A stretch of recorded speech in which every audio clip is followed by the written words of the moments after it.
우리에게 주시는 하나님의 말씀을 같이 읽겠습니다. 요한복음 7장 37절로 39절.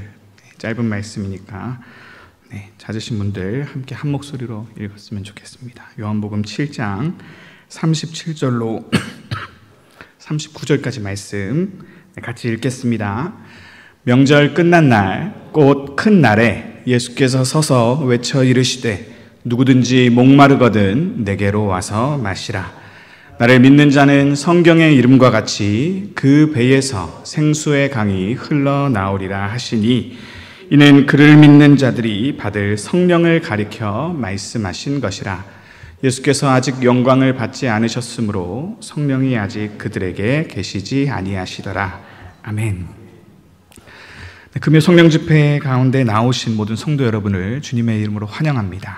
이 시간 우리 옆 사람들에게 성령 충만하시기 원합니다 하고 서로 축복하면서 시작하도록 하겠습니다. 성령 충만하시기 원합니다. 네, 아멘. 감사합니다. 우리 입술의 고백대로 하나님이 역사하실 줄 믿습니다. 아멘. 네, 오늘 우리는 기도하러 모였지요. 또 기도하러 이 시간을 구별하시고 또 직접 나와서 함께 우리가 찬양하고 이렇게 모여있다는 자체가 우리가 목마른 자이다라는 것을 이미 확증해 주는 줄 믿습니다. 우리 모두에게는 갈증하고 또 갈망하고 추구하는 바를 하나님께서 두셨다라는 것인데요.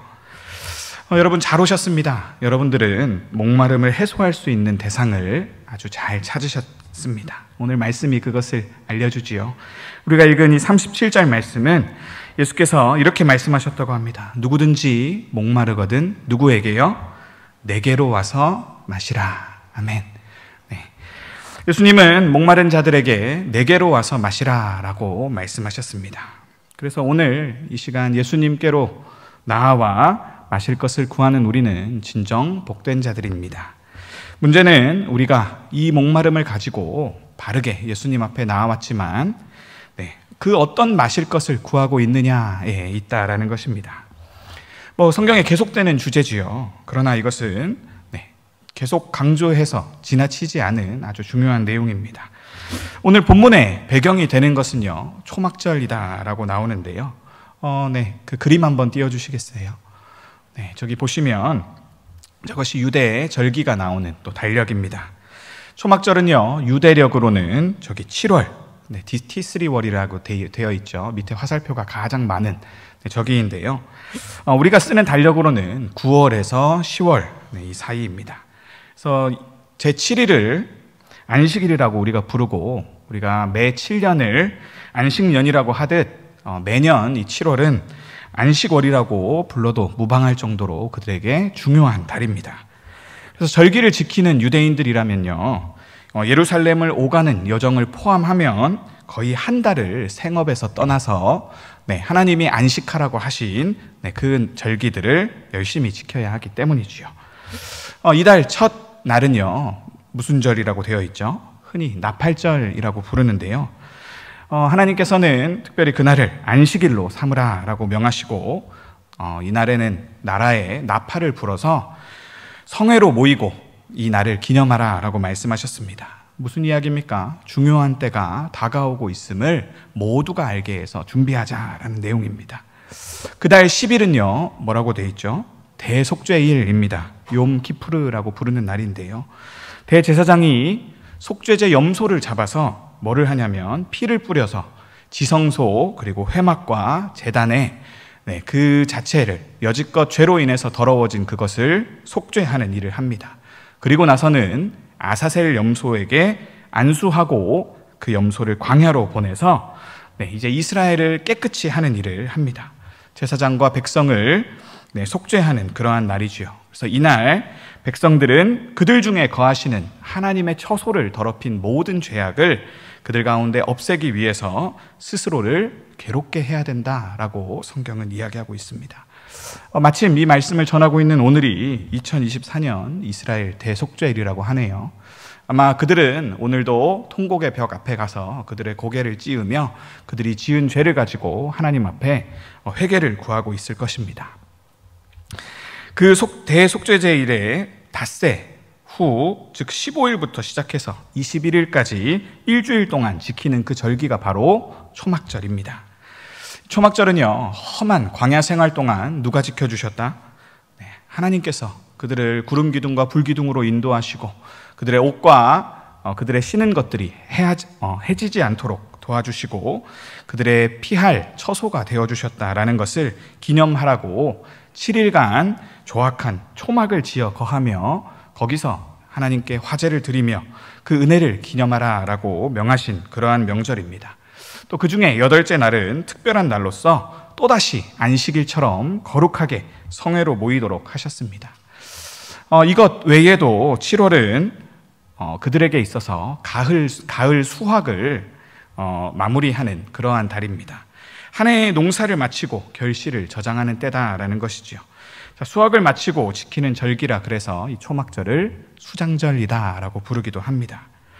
왜 이렇게 길게 설명했냐면 7월 달에 그들이 맞이하는 이 절기는 어떤 절기냐면 속죄일로부터 5일이 지난 후에 지킨 절기라서 하나님으로부터 어떤 기쁨을 얻습니까? 우리가 속죄되었다라는 이 영적인 기쁨에 추수의 즐거움이 더해진 1+1으로 기쁨이 넘치는 그러한 절기였다라는 것입니다. 하나님께서 이 이스라엘을 용서하시고 구원하셔서 그들에게 온갖 축복으로 풍성한 생명의 양식을 베푸신 은혜를 기념하는 절기였다라는 것이죠. 그래서인지 하나님께서는 이 절기에 특별히 다른 두 절기보다도 더 많은 제물을 정하셨습니다. 아마 이 공급하시는 절대 주권자이신 하나님에 대한 분명한 신앙 고백을 바라셨는지도 모르겠습니다.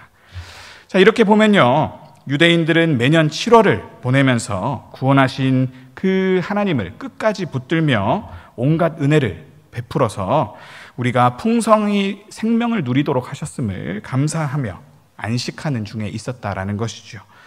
이 시기는 그러니 예수님께서 메시아로서 그들에게 베풀 수 있는 것들이 어떤 것인지 이 구원의 의미를 상기시키기에 더없이 좋은 기회였다라는 것입니다. 예수님을 성경은 어떤 분이라고 이야기합니까?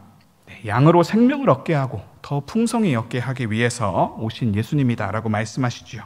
그래서 그분이 우리의 생명을 위해 주실 수 있는 그 양식과 음료가 무엇인지 알려주시기에 더없이 좋은 날들을 지나고 있었다라는 것입니다. 특별히 이 초막절은요, 물과 굉장히 깊은 관계가 있는 절기다라고 이야기합니다. 그래서 성경에는 나오지 않는 이야기지만요, 초막절에 행하던 중요한 행사 하나가 있다라고 합니다. 그 행사가 무엇이냐면 바로 실로암 연못에 가서 그 금 주전자로 물을 길어다가 가지고 와서 수문을 지나 제단 모퉁이 그릇에 그 물을 붓는 그러한 행사였습니다. 그래서 그 제사장이 가는 그 길에 레위인들이 쭉 따라가고 그 뒤에 백성들이 따르며 아주 긴 행렬을 이루었다라고 합니다. 물을 길어오는 제사장이 이제 수문이라는 문에 도착하면 레위인들이 나팔을 길게 3번 불러서 알리고 그들이 외친 말씀이 있습니다. 바로 이사야 12장 3절 말씀인데요. 같이 한번 읽어볼까요? 그러므로 너희가 기쁨으로 구원의 우물들에서 물을 기르리로다. 아멘. 또 이런 일이 있고 문을 들어와서 물을 부을 때면 이 레위인들이 시편 113편에서 118편까지 즉 할렐루야 시편이라고 부르는 곳인데요. 그 찬송시를 웅장하게 합창했다라고 합니다. 여러분, 왜 초막절에 이런 의식을 행했을까요? 이 의식의 의미가 무엇일까요? 먼저는 광야에서 물을 내서 하나님께서 지난 1년간 그 물을 내신 것과 같이 우리의 삶에도 비를 내려주셔서 우리가 열심히 기른 이 농작물을 추수할 수 있도록 하나님께서 일하셨다라는 감사와 기쁨의 표현이었습니다. 그리고요, 이 의식의 또 한 가지 의미는요, 다음 해에도 부디 이번 해 같은 은혜를 동일하게 허락하셔서 풍성한 복을 또 주십시오라는 그러한 간구이기도 했습니다. 그럼 신명기 11장 14절을 보면 이런 말씀이 나오지요. 여호와께서 너희의 땅에 이른 비 늦은 비를 적당한 때에 내리시리니 너희가 곡식과 포도주와 기름을 얻을 것이요 라고 되어 있습니다. 여러분, 이 이른 비와 늦은 비를 많이들 들어보셨겠지만 이것이 무엇이길래 이 비를 이들이 구하고 있을까? 설명을 드리면요. 여러분, 이 이른 비와 늦은 비는 농사에 관련된 비입니다. 네, 지금 이스라엘 그림 한번 띄워주시겠어요? 네, 다른 그림을 띄우면 이스라엘의 여름은 건기가 계속 지속됩니다. 그래서 저기 주황색 화살표로 되어 있는 게 건기고요. 네, 지금 7월부터 그들의 1월, 그래서 이 가을부터 봄이 시작되는 때까지가 우기인데요. 네, 비가 내리는 우기는 가을의 초입에, 즉 이 7월 되면 바로 시작됩니다. 그래서 여름 내내 땅이 굳어져 있어서 씨를 뿌릴 수가 없습니다, 이스라엘은. 그렇기 때문에 정말 중요한 비가 저 7월 결실이 끝나고 내리기 시작하는 이른 비라는 것입니다. 그리고요, 저 이른 비가 지나고 나면 이제 겨울비가 내리는데요. 겨울비는 우리의 여름에 내리는 장마비처럼 많이 내리는 비입니다. 자, 그리고 나면 저기 3월, 우리나라로 3월이고 그들의 1월로 따지면 저 니산월에 이제 또다시 곡물 수확을 시작해야 되는데, 그때 이 작물의 수확을 결정하는 아주 중요한 비가 늦은 비라는 것입니다. 그래서 이 이른 비와 늦은 비를 적당한 때 내려주십시오라는 기도는 바로 그들의 생업을 누가 책임지신다? 하나님이 책임지시기 때문에, 하나님께서 광야에서 우리의 삶을 지켜주신 그 하나님이라면 우리의 삶에 오늘 동일하게 역사하셔서 우리의 생업을 지켜주시고 우리가 하나님 앞에 구원받은 자로 살아가고 있다는 증거를 보여주십시오라는 그러한 간구였다라는 것입니다. 자, 그러니 하나님이 이 이른 비와 늦은 비를 주시지 않으면, 특별히 이른 비를 주시지 않으면 그들은 씨도 뿌릴 수 없고, 그렇다면 결실이 없고 기근이 오는 거지요. 자, 그렇기 때문에 이 농사를 좌우하는 비는 그들에게 있어서 너무너무 중요했다라는 것입니다. 그런데요, 하나님이 이 초막절을 그들에게 주심으로 그들이 간구하기, 무엇을 진정으로 구하기를 원하셨냐 하면요, 바로 하나님과의 관계 회복이다라는 것입니다. 하나님이 죄와 허물로 그분을 거역한 우리를 용서했기 때문에 우리가 그분의 사랑의 증거로서 오늘의 형통을 누릴 수 있다라는 것이 그들의 기원이요 고백이었다라는 것입니다. 여러분, 우리 아까 읽었던 이사야 12장 3절 말씀이 있는데 1절부터 3절까지 읽으면 조금 본문이 다르게 보일 수도 있습니다. 같이 한번 읽어볼까요? 그날에 내가 말하기를 여호와여, 주께서 전에는 내게 노하셨사오나 이제는 주의 진노가 돌아섰고 또 주께서 나를 안위하시오니 내가 주께 감사하겠나이다 할 것이라. 보라, 하나님은 나의 구원이시라. 내가 신뢰하고 두려움이 없으리니 주 여호와는 나의 힘이시며 나의 노래시며 나의 구원이심이라. 그러므로 너희가 기쁨으로 구원의 우물들에서 물을 기르리로다. 아멘. 네, 그들이 물을 기를 수 있는 것, 특별히 기쁨으로 이 구원의 물을 기를 수 있는 것은요, 이 물의 의미가 무엇입니까? 구원의 우물입니다. 하나님께서 구원받은 자로서 우리를 하나님 나라에, 그 하나님이 약속하신 물들을 얻게 하신다라는 고백이 그들 가운데 있었다라는 것입니다. 그러니 하나님께서는 단지 물을 구하라라고 하신 것이 아니라 누가 주시는 물이요? 하나님과 다시 이 죄 용서로 인해서 하나님과 가까워지고 하나님과 화목하게 되어 하나님 나라에서 하나님이 주시기로 하신 그 물을 구하라라고 말씀하셨다라는 것입니다. 여러분, 그렇게 이들은 그 하나님 앞에 이 여지껏 수확한 것에 대한 감사, 그리고 앞으로 수확하기 위해서 물을 구하는 이러한 일들을 통해서 하나님과의 관계를 구하도록 하나님이 일하셨다라는 것입니다. 즉, 하나님과의 관계 회복, 그리고 더 나아가 하나님이 다스리시는 나라 가운데 그들이 무엇을 누릴 것인지에 대해서 이 초막절마다 깊이 묵상하도록 하나님은 하셨다라는 것입니다. 그런데요, 이 마지막 날인 오늘 본문을 우리가 읽었는데 초막절 마지막 날, 이 큰 날이라고 부르는 8째 날에는 이 물 붓는 예식이 없었다라고 합니다. 대신 요세푸스의 글을 보면 하나님께 희생 제물을 드리는 날이었다고 합니다. 바로 그때 예수님이 나타나셔서 이스라엘 백성들 앞에 크게 외치신 내용이 오늘 우리가 읽은 말씀입니다. 우리 잊지 않도록 다시 한번 읽어보실까요? 37절로 39절까지 다시 읽겠습니다. 명절 끝날 곧 큰 날에 예수께서 서서 외쳐 이르시되 누구든지 목마르거든 내게로 와서 마시라.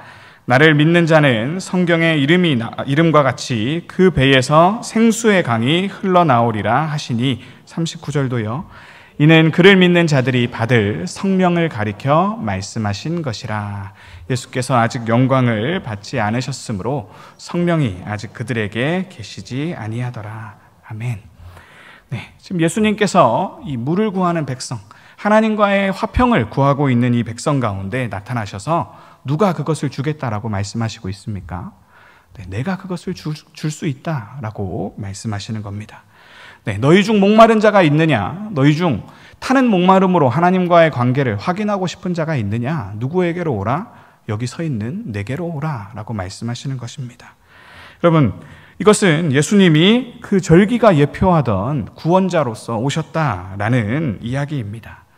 너희가 하나님과의 관계 회복을 통해 하나님 나라의 유업을 온전히 누리는 증거로서 오늘 무엇을 구하고 있느냐? 예수님은 물어보고 계신 것입니다.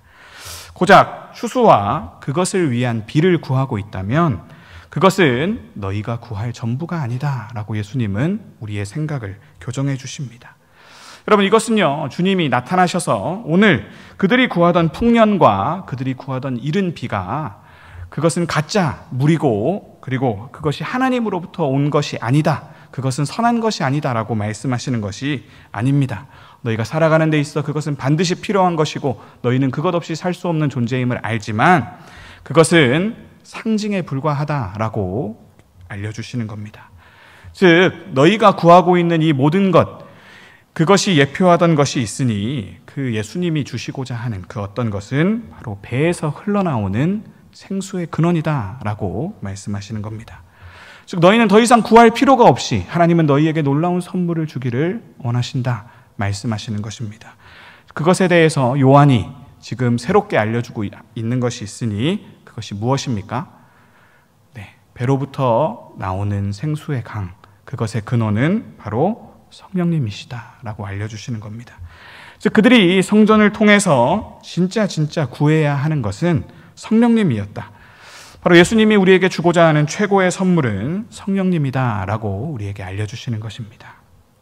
여러분, 그러니 새로운 시대가 열렸습니다. 이제 무엇을 구하지 않아도 우리가 하나님과 화평하구나, 하나님과 온전한 관계 가운데 있구나라는 것을 알려줄 만한 진정한 선물이 우리 가운데로 오는데요. 그것을 누가 줄 수 있습니까? 예수님, 구원자 예수님이 줄 수 있다라는 것입니다. 그 성령님을 우리 가운데 아낌없이 베풀 수 있는 그 성령님을 우리에게 선물로 주시는 구원자, 진정한 성전이 우리 가운데 오셨다라는 것입니다. 그것이 에스겔 47장에 나오는 환상의 내용이지요. 그 성전에서 스며 나오는 그 생명수가 처음에는 우리의 발목을 적실 정도밖에 안 되지만 나중에는 강을 이루어 세상을 에덴 동산과 같이 생명 가득한 곳으로 회복시키는 그 일이 지금 그들 눈앞에 서 있는 예수님을 통해 일어날 것이다 라고 말씀하시는 겁니다.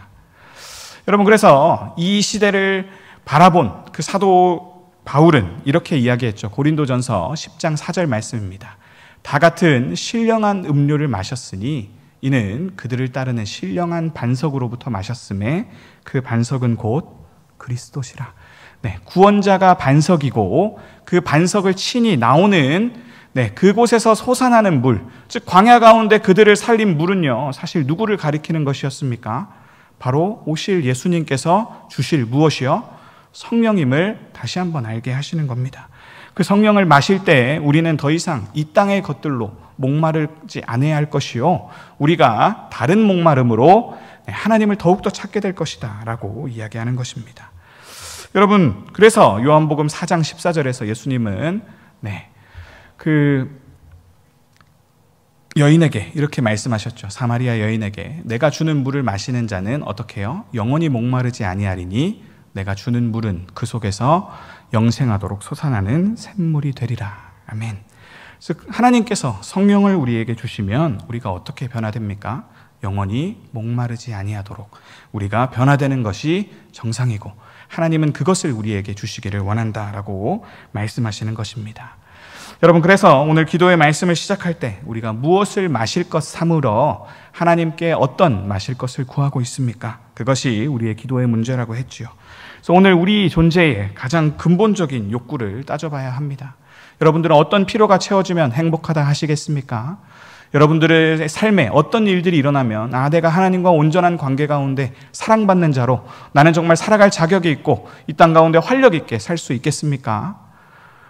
네, 여러분들이 그것을 기도해서 얻을 수 있겠습니까?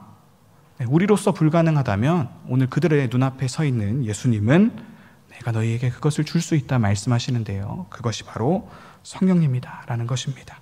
그래서 우리의 근본적인 욕구를 하나님께서는 아십니다. 우리가 이 땅에 속한 존재가 아니라 하늘에 속한 존재이기 때문에 우리는 이 땅에서는 우리의 만족할 것을 얻을 수가 없다라는 것입니다. 그렇기 때문에 우리가 필요로 하는 유일한 구원은 우리가 다시 하늘로 갈 수 있도록 도와주시는 하늘로부터 온 구원자다라는 거죠. 그래서 우리가 어디에서 만족을 누릴 수 있습니까? 이 땅이 아니라 하늘에서 만족을 누릴 수 있다는 것입니다. 그렇기 때문에 우리의 이 영적 안에 가장 내밀한 욕구는 바로 하나님과 화해해서 하나님 나라에 거하는 것인데 그것을 우리 자신도 모르고 있다는 것입니다. 그러나 그것을 아시는 예수님께서 우리에게 그것을 선물로 주시기 위해 나를 주러 왔다라고 말씀하시고 내가 어떤 일을 행하든지 그것을 너희가 믿을 수 있도록 성령님을 너희에게 주시겠다 말씀하신 것입니다. 여러분, 그래서 오늘 이 초막절에 유대인들은 모여서 이른 비와 그로 말미암은 수확이 하나님과의 바른 관계에 있는 신호로서 우리에게 기능한다라고 믿었습니다. 여러분, 그것도 틀린 말은 아닙니다. 하지만 여러분, 이른 비와 수확이 끊어진다고 해서 그렇다면 하나님이 우리를 사랑하시지 않는 것이냐라고 하면 그것이 당연히 아니다라는 것입니다. 그러나 문제는요, 우리가 연약하기 때문에 그것이 잠깐 끊어져 버리면 우리는 하나님이 우리를 더 이상 사랑하지 않는다라고 믿어버린다라는 것입니다. 그래서 하나님은 이른 비와 이 수확, 우리가 이 땅 가운데 구해서 얻을 수 있는 것보다도 더 분명한 표지를 우리에게 주기 원하신다라는 것입니다. 그것이 바로 자기 아들을, 하나님의 아들을 만드신 피조물을 대신해서 뭘로요? 화목 제물로 내어주신다. 이것보다 더 큰 사랑이 어디 있느냐 말씀하시는 것이지요. 그리고요, 더 나아가 무엇까지 주십니까? 그 아들의 영, 자기의 영까지도 우리에게 주셔서 날마다 그것을 깨닫게 하신다라는 말씀입니다. 이 하나님의 사랑을 확신시켜줄 존재를 너희 가운데 보내서 너희 마음에 늘 일하도록 하시겠다라는 것이 하나님의 약속입니다. 이 영원한 나라에 대한 소망과 믿음을 보존하게 하시도록 하나님은 성령님을 선물로 주십니다. 여러분, 우리가 하나님과 온전한 관계임을 그렇다면 어떻게 믿습니까? 여러분들은 하나님과 오늘 나는 평안한 하나님과 화목한 관계 가운데 있다라는 것을 어떻게 믿을 수 있겠습니까? 네, 하나님은 우리에게 예수 그리스도의 죽으심을 보며 그것을 늘 확신하라라고 말씀하십니다. 여러분들이 사랑받음에도 불구하고 왜 의인의 삶에, 왜 신자의 삶에 오늘도 여전히 고난이 있고 왜 오늘 우리는 여전히 연약한 모습으로 하나님 아들의 정체성답지 않게 이 땅 가운데 고난받으며 살아야 됩니까? 라는 의문을 가지신 분 계십니까? 그런 우리가 왜 어떻게 하나님의 사랑받는 자라는 정체성을 지켜가면서 소망을 가지고 살 수 있습니까? 라고 묻는 우리에게 하나님은 예수님을 봐라. 그는 가장 비참한 모습으로 너희를 위해 죽었어도 그분은 부활하셔서 오늘 하나님 계신 하늘 보좌 우편에 앉아 계시다라고 말씀하십니다. 너희를 위한 처소가 준비되어 있으니 누구든지 그 뒤를 따라오면 오기만 하면 된다. 무엇을 가지고요? 믿음을 가지고 라고 말씀하십니다. 여러분, 그래서 우리는 너무나 연약합니다. 이 사실이 하늘로부터 온 우리는 결코 스스로 알 수 없는 계시, 열어서 보여주시는 지시이기 때문에 이것이 어리석어 보이고 걸려 넘어지게 합니다. 그러나 누가 이것을 믿어지게 하신다라는 것입니까? 예수님이 우리에게 보증으로 주신 성령님께서 이것을 믿어지도록 오늘 우리의 예배 가운데 그리고 우리가 살아가는 일상 가운데 늘 함께하게 하신다라는 것입니다. 여러분, 신방 중에 들었던 이야기가 생각이 납니다. 부모와 자녀가 사랑하는 일이 얼마나 어려운지에 대한 내용이었는데요. 부모는 자녀를 사랑했기에 그 자녀가 원하는 대로 다 해주면 자녀가 기뻐할 줄 알았습니다. 내가 자녀가 유학 가서 공부하고 싶고 원하는 것을 성취할 수 있도록 20년도 넘게 자기 인생 없이 내가 그를 뒷바라지하는 것이 기쁨이었고 그렇게 희생하는 인생을 살았노라라고 회고하셨습니다. 자, 그런데요, 그렇게 원하는 대로 해줬음에도 불구하고 자녀가 뭐라 말하냐면 내 인생의 엄마가 늘 없었다라고 말했다는 것입니다. 한국에서는 일하느라고 아이 곁에 있을 새가 없었고 당연히 여유가 없으니 외국에도 같이 못 따라갔겠지요.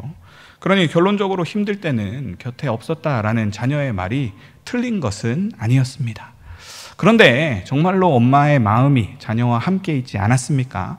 자녀는 사랑받고 있지 않았습니까? 하면 그것 역시 아니다라는 것입니다. 여러분, 그러니 그런 이야기를 들으면 속상하고 또 자녀가 믿고 배신감이 들만한 것도 이상하지 않을 일입니다. 사실 이 얘기를 들으며 제가 부모님께 뱉었던 말들이 떠올라서 저도 회개가 많이 되고 죄송했습니다. 그런데요, 한편으로는 이런 생각이 들었습니다. 자, 이 부모도 자녀도 사랑할 때 우리가 무엇을 주어야 할지 또 내가 무엇을 받으면 참으로 사랑받을 만하게 느끼는지 우리는 서로 잘 모르는구나 라는 생각이 들었습니다.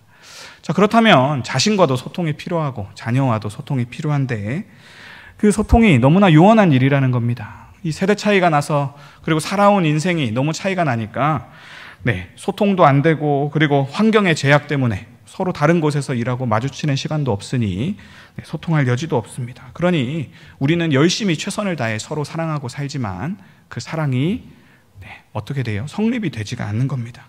내가 사랑한다고 또 내가 사랑받는 게 그렇게 느껴질 일이 너무나 요원하다라는 것이지요.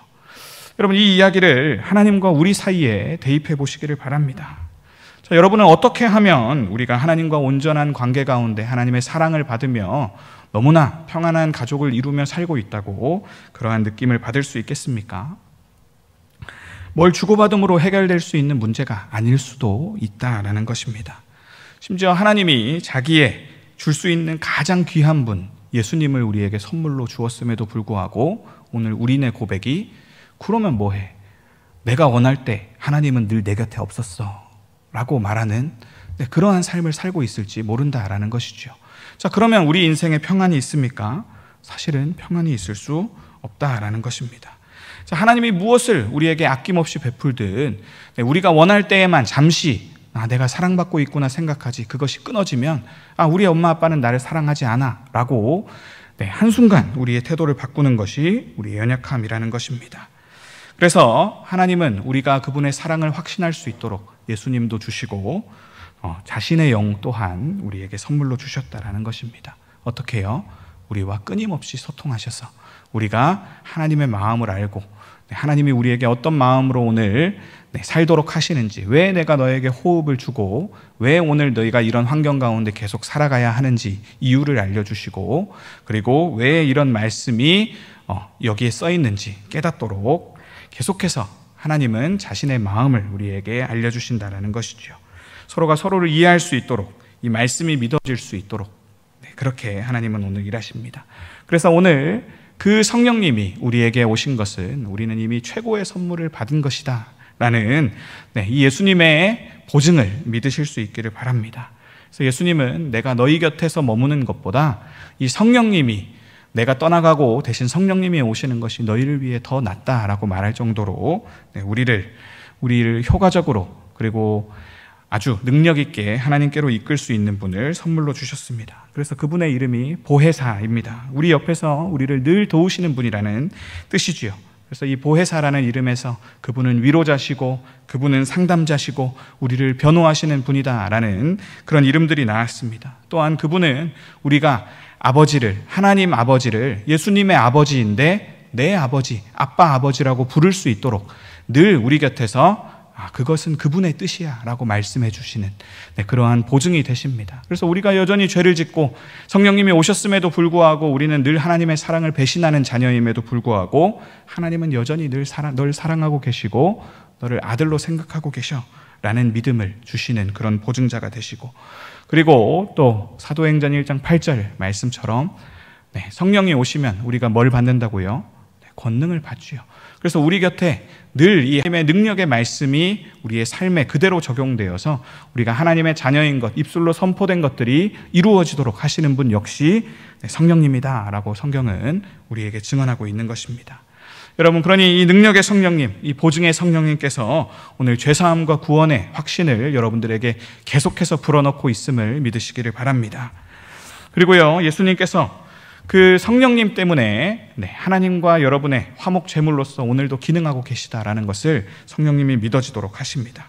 그리고 하나님 나라를 소망하고 이 땅 가운데 그것을 누리며 살아갈 수 있도록 하시는 분도 성령님이십니다. 그리고 죽음 앞에서 우리에게 부활의 소망과 천국의 소망을 주셔서 우리가 눈 감을 때 두려워하지 않고 이 죽음의 허무 앞에서 우리를 자유하게 하시는 분도 역시 성령님이십니다. 그러므로 다른 어떤 기도도 좋지만 언제든지 최우선으로 여러분들이 구해야 하는 것, 그것은 내가 이미 받은 이 성령님을 선물로서 온전히 누릴 수 있도록 주님 도와주십시오라는 기도를 드리시기를 축원합니다. 여러분, 이 성령님을 누리라라는 것은요, 신령한 체험이나 은사 체험, 그것을 누리라는 것이 아닙니다. 그거는 귀신도 할 수 있는 일이다라고 성경은 분명히 이야기합니다. 성령님이 계신 그 증거는요, 우리가 더 이상 죄를 짓지 않게 되는 것 역시도 아닙니다. 그것은 우리가 죽고 나서 긴 잠에 빠졌을 때나 죄를 짓지 않을 수 있습니다. 그리고 성령님이 계시다고 우리가 세상을 초월한 듯이 부처나 신선처럼 그렇게 살게 되는 것도 아닙니다. 그리고 성령님이 우리 가운데 오셨다고 해서 남들이 모르는 비밀을 알게 되는 것 역시 아닙니다. 성령님이 하시는 일이 그럼 무엇입니까? 바로 예수 그리스도를 믿게 만드는 것입니다. 더 잘 믿게 만드는 것이고요. 특별히 말씀을 우리가 의지하도록 만드는 것이고, 그것을 깨닫고 우리가 붙들 수 있게 만들어주시는 것이며, 예수님의 그 가르침을 계속해서 우리가 묵상하고 그대로 살다 보니 이 예수님에 대한 목마름이 계속 커지고 그분을 따르고 싶게 만드는 것이 바로 성령님이 우리 가운데 계신 증거임을 믿으시기 바랍니다. 우리가 고난과 환난 중에도 오늘 왜 살아야 되는지 모르는 이러한 타락한 세상, 우리 옆에 길 가다가 갑자기 병으로 사람을 찔러 죽이는 미친 사람들과 같이 사는데, 그런데도 오늘 제가 왜 살아야 됩니까? 제 아들이 제 삶의 소망인데 아들이 저를 속삭이면 저는 왜 살아야 합니까? 우리의 여러 가지 삶의 상황들 가운데 우리가 그 삶을 포기하지 않도록 붙들어 주시고 오늘을 살아갈 이유를 다시 한번 말씀해 주시며, 이 땅이 너희가 속한 것이 아니라 너희는 이것보다 더 나은 세상, 영원한 나와 함께하는 삶을 위해 지음받은 사람이야 라는 그러한 응원의 말씀을 끊임없이 전해 주시는 것이 바로 이 성령님의 하시는 일들입니다. 우리가 기도를 통해서 얻을 수 있는 것은 바로 그러한 확신과 위로와 평안입니다. 여러분, 그래서 이 세상의 규칙에 순종해서 살지 않고 우리가 다른 우상들을 계속해서 의지하며 살아가는 것이 아니라 우리 가운데 오직 예수님만, 이 예수님이라는 구원자를 진지하게 붙들고 살아갈 수 있도록 오늘도 우리 배에서 생수의 강을 흘려보내고 계신 것이 이 성령의 역사다라고 성경은 이야기하고 있습니다. 여러분, 그 성령님을 얻으면 다른 것들을 향한 우리의 목마름은 해소되기 시작하고 오직 예수님과 그분이 주시고자 하는 이 하나님 나라에 대한 목마름만 커져간다라고 이야기합니다. 그래서 로마서 14장 17절 말씀은 이렇게 우리에게 말씀하고 있죠. 하나님 나라는 먹는 것과 마시는 것이 아니요 오직 성령 안에 있는 의와 평강과 희락이라. 오늘 유대인들은 지금 먹을 것과 마실 것을 구하며 그렇게 하나님과의 관계를 확인하고자 하는 초보적인 관계 가운데 있었다면 하나님 나라는 그것에서 나지 않는다라는 것입니다. 성령 안에 있는 의와 화평과 희락, 우리가 만들어낼 수 없는 것들이 우리의 삶의 결실로 나타날 때 그것은 우리 곁에 성령님이 계시는 확실한 증거다라고 이야기합니다. 여러분, 이런 것들이 나타나는 것을 우리는 뭐라고 부릅니까? 성화라고 부릅니다. 하나님의 거룩하심, 하나님과 함께 거할 수 있는 자격이 우리 가운데 생겨나고요. 하나님이 사랑하시는 것들을 우리도 사랑하게 되고요. 그래서 결론적으로 하나님 나라에 걸맞는 자들로 우리가 준비되어서 언제든 이 땅을 떠나면 하나님 나라 가운데 살 수 있는 그러한 존재들로 변화되는 것입니다. 여러분, 이 땅의 모습대로 우리가 하나님 곁에 간다면 그것이 지옥일지도 모릅니다. 왜요? 내가 원하는 것과 하나님이 원하는 것이 여전히 다르기 때문입니다. 그렇다면 아까 부모와 자녀가 서로 사랑하는 것이 얼마나 힘든지를 말씀드렸듯이 하나님과 우리의 사랑이 그런 모양이 될 수도 있다는 것입니다. 그러나 하나님은 성령을 통해서 우리를 하나님에 대한 거룩한 욕심들로 계속해서 자라가게 하심을 통해서 하나님의 마음과 우리의 마음을 같이 해서 우리가 함께 살기에 적합한 모습들로 우리를 만들어 가신다라는 것입니다. 여러분, 그래서 여러분들 가운데 기도하면 기도할수록 여러분 가운데 성령의 열매들이 발견될 수 있기를 원합니다. 그럼 성령의 열매 8가지, 9가지 기억하십니까? 사랑과 희락과 화평과 오래 참음과 자비와 양선과 충성과 온유와 절제이죠. 여러분, 이것이 왜 열매라고 불리겠습니까? 네, 특별히 우리 열매도 아니고 성령의 열매라고 불립니다. 그것은 우리가 맺을 수 없는 것이고 성령님이 계셔야만 우리 가운데 맺힐 수 있는 것들이기 때문입니다. 여러분, 이 성령의 열매, 사랑이, 그리고 기쁨이, 화평이, 그리고 오래 참음이, 자비와 선한 일을 좋아하는 양성과 충성과 온유와 절제의 모습이 우리 가운데 더 풍성히 나타날 수 있기를 소원합니다.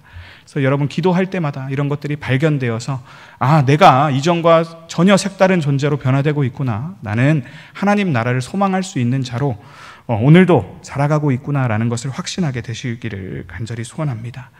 여러분, 그래서 누군가가 사람의 인생을 이렇게 요약했습니다.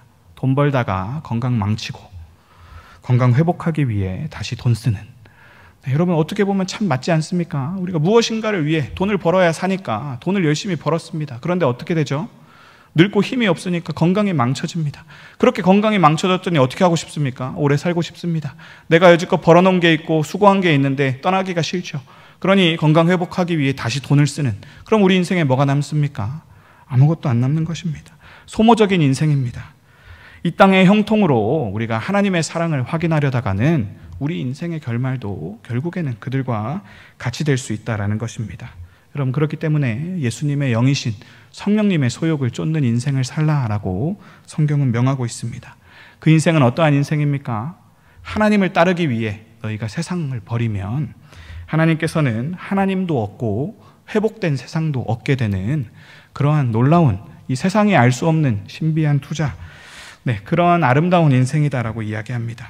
여러분, 그 하나님 나라를 얻으라라고 지금 예수님께서는 성령님을 통해 우리에게 말씀하고 계신 것입니다.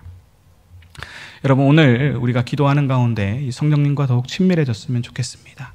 우리 가운데 이미 선물로 주셔서 우리 옆에 언제든지 상담할 수 있는 분으로, 우리를 도우실 수 있는 분으로 우리 곁에 두셨는데 우리가 그분을 여지껏 무시하고 살아오지는 않았습니까? 혹시나 그렇다면 우리가 기도하기에 앞서 성령님 도와주십시오. 이 말씀들이 우리 안에 믿어질 수 있도록 도와주십시오. 하나님, 우리가 하는 결정들이 우리를 평안하게 오늘 도와주시고, 하나님, 우리가 어느 길을 걷든지 예수님께서 함께 하셔서 우리가 예수님의 것입니다 라는 것이 우리 인생의 가장 큰 위로가 될 수 있도록 우리를 도와주십시오 라고 기도하는 그러한 복된 인생 되기를 바랍니다. 그래서 이 성령님의 인도 따라서 삼위일체 하나님과 연합해서 우리가 이 회복된 하나님의 나라에서 진정한 사랑이 무엇인지를 경험하는 정말로 복된 그러한 저와 여러분들 되시기를 주님의 이름으로 축원합니다. 이 시간 말씀 붙들고 기도하면 좋겠습니다.